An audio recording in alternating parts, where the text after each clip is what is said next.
Guys আজকে আপনাদের সাথে মজার একটা বিষয় শেয়ার করব। কথায় আছে না, বাঙালি যেখানে যায় সেখানে কিন্তু একটা না একটা অঘটন ঘটায়।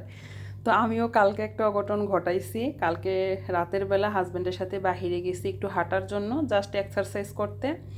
তো হাঁটতে হাঁটতে বেশ কিছুক্ষণ যাওয়ার পরে দেখি এত বড়ুই, মানে বড়ুই পড়ে বিছায় আছে, কিন্তু কেউ নিচ্ছে না, কেউ ধরতেছেও না। পরে আমি না বড়ি টুকায়, মানে তো বড়ই দেখে তো আমি পুরা অবাক, আমি এই বড়ই নিবই নিব।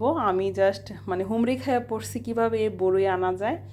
আমার হাজব্যান্ড তো আমাকে খুবই রাগারাগি করতেছিল যে তুমি কি করতেছো, এগুলো মানুষ কি বলবে। তা আমি বললাম যে রাত্রের বেলা মানুষ কি বললো না বললো সেটা দেখার বিষয় না, বড়ই একটা টক ফল, আর এটা আমার দেখে খেতে এত ইচ্ছা করতেছে, এগুলো আমি নিবই। আর আমি তো আর কারো গাছের বড়ি পেড়ে নিয়ে আসতেছি না, এগুলো পড়ে আছে, এগুলো টোকায় নিয়ে আসতে সমস্যাটা কি। পরে হচ্ছে আমার এরকম কাগতি মিনতি দেখে সে আমাকে একটা কাগজ এনে দিচ্ছে দোকান থেকে, পাশেই দোকান ছিল।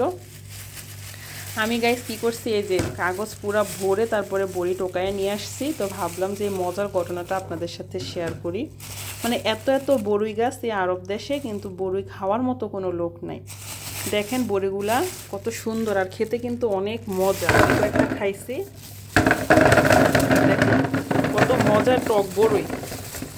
এগুলো সব টোকায় নিয়ে আসছে। আমার মনে হয় আমি যদি বস্তাও নিয়ে যাই, আমি বস্তা দিয়ে ভরেও বড়ি নিয়ে আসতে পারবো। মানে অসংখ্য বড়ি পড়ে আছে, আর গাছের মধ্যেও ঝাঁকে ঝাঁকে বড়ি ধরে আছে। তো এত মজার একটা ঘটনা কেন আমি আপনাদের সাথে শেয়ার করব না বলেন তো। আমি ভাবছি যে এতগুলো বড়ি তো আর এভাবে খাওয়া সম্ভব না।